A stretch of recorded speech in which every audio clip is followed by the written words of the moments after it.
আসসালামু আলাইকুম সুপ্রিয় দর্শক, সবার কি অবস্থা? হাজির হয়ে গেলাম দীপ্ত টিভির নিবেদিত মাশরাফি জুনিয়র নাটকের 1046তম পর্বে কী সব ঘটতে চলেছে তার অগ্রিম আপডেট নিয়ে। এই পর্বটি কেউ মিস করবেন না, কারণ এই পর্বে আপনারা দেখতে পারবেন এবার বুশরাকে দেখা যাবে চেয়ারম্যান স্যারের কাছে গিয়ে আয়ানের নামে মিথ্যা মিথ্যা কথা বলতে থাকবে। চেয়ারম্যান স্যার যেন আয়ানের উপর ক্ষেপে যায় এবং তাকে চাকরি থেকে বরখাস্ত করে দেয়, সেভাবেই কথা বলতে থাকবে। তখন চেয়ারম্যান স্যার আয়ানকে ডেকে বলবে, আয়ান, আশা করি আমার কথাগুলো তোমার মনে আছে। তখন আয়ান চাকরি ছেড়ে দিয়ে চলে যেতে চাইলে চেয়ারম্যান স্যার বলবে, না, তোমাকে চাকরি ছাড়তে হবে না, তোমাকে শুধু তোমার পদটি ছেড়ে দিতে হবে। আজ থেকে তোমার পদে বুশরা থাকবে। চেয়ারম্যান স্যারের কথা শুনে আয়ান ভালো করেই বুঝতে পারবে যে এসব কিছু বুশরারই কাজ।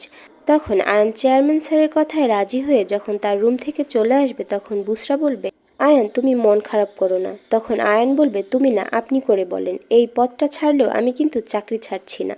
যে কথা শুনবেন বলে আশা করে এসেছিলেন, সে কথা না শুনলে কেমন লাগে সেটা আমি বুঝি। তখন বুশরাকে দেখা যাবে সে মনে মনে রাগে ফুলতে থাকবে। ওইদিকে তদন্ত কমিটির লোকেরা রাহেলা ম্যামের কথা মতো মনির অভিযোগটি বাতিল করতে চাইলে মনি বলবে, স্যার, আমাকে প্রমাণ করার জন্য কিছু সময় দিন। তখন মনিকে রাহেলা ম্যামের কথা মতো 24 ঘন্টা সময় দেওয়া হবে এবং বলবে তারপরও যদি প্রমাণ করতে না পারে তাহলে সারা জীবনের মতো তাকে ক্রিকেট থেকে বহিষ্কার করে দেওয়া হবে। আর অন্যদিকে আপনারা দেখতে পারবেন সাগর তুতুলকে নিয়ে গ্রামের বাড়ি যাওয়ার কথা বলবে। তখন তুতুল বলবে, কাল সকালেই যেতে হবে, তাহলে তো হাতে একদমই সময় নেই। আচ্ছা, তুমি যে গয়নার ব্যবসার জন্য লোক রাখার কথা বলেছিলে তার কি হবে? আর এছাড়াও থাকছে আশ্চর্য সকল ঘটনা।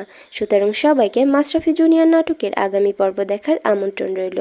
আর হ্যাঁ, ভিডিওটি ভালো লাগলে অবশ্যই চ্যানেলটি সাবস্ক্রাইব করুন। ধন্যবাদ।